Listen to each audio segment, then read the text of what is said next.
Песен за човека. Ние спориме двама с дама на тема «Човекът в новото време». А дамата сопната, знаете, тропа, нервира се, даже проплаква. Заливаме скални потоци от ропот и град от словесна атака. Почакайте, казвам, почакайте, нека... Но тя ме прекъсва сърдито. Ах, моля, запрете, аз мразя човека, не струва той вашата защита. Аз четох как някой насякал секира, насякал сам брат си човека. Измил се, на черква отишъл подире и после му станало леко. Смутено потръпнах. И стана ми тежко. Но аз понакуцвам в теория и рекох полека, без злоба, човешки, да пробвам с тази история. Тя случката станала в село Могила.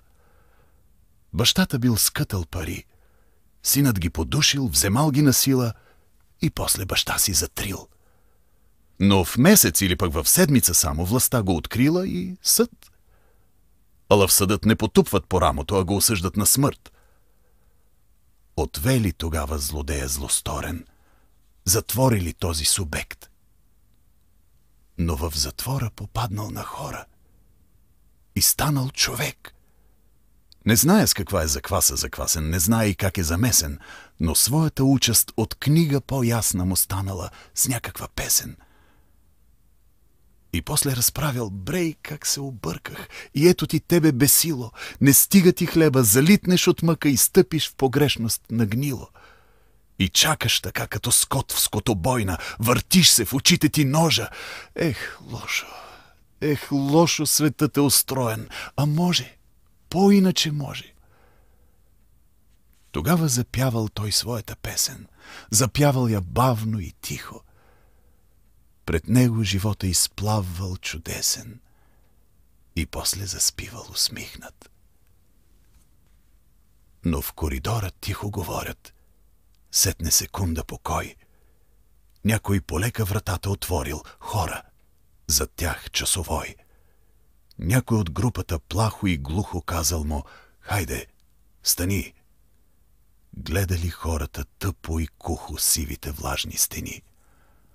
Онзи в леглото разбрал, че живота е свършен за него и вмиг скочил, избърсал потта от челото и гледал с див поглед на бик. Но лека по лека човекът се сетил. Страхът е без полза, ще мре. И някак в душата му станало светло. Да тръгнем ли? Казал. Добре.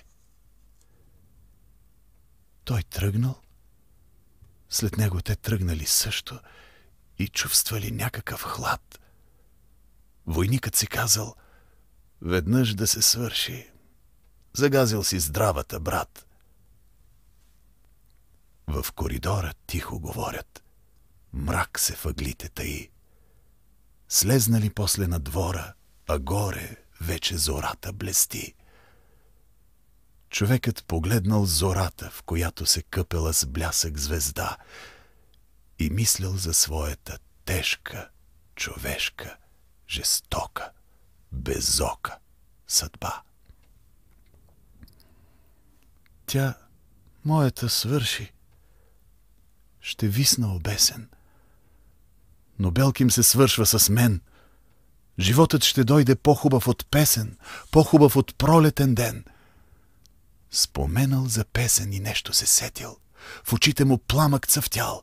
Усмихнал се топло, широко и светло. Отдръпнал се. После запял. Как мислите? Може би тука се крие един истеричен комплекс. Мислете тъй, както си щете, но вие грешите, приятелко, днес. Човекът спокойно тъй, дума след дума и твърдо редил песента. Онези го гледали с поглед безумен, онези го гледали с страх. Дори и затвора треперел позорно и мрака ударил на бек. Усмихнати чули звездите отгоре и викнали: браво, човек! Нататък е ясно. Въжето изкусно през шията, после смъртта. Но там, в разкривените, в сините устни напирала пак песента.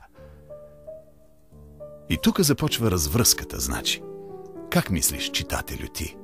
тя, бедната дама, започна да плаче. Започна в транс да крещи. Ужасно, ужасно! Разказвате сякаш като че там сте били. Какъв ти тук ужас! Той пеел човека. Това е прекрасно, нали?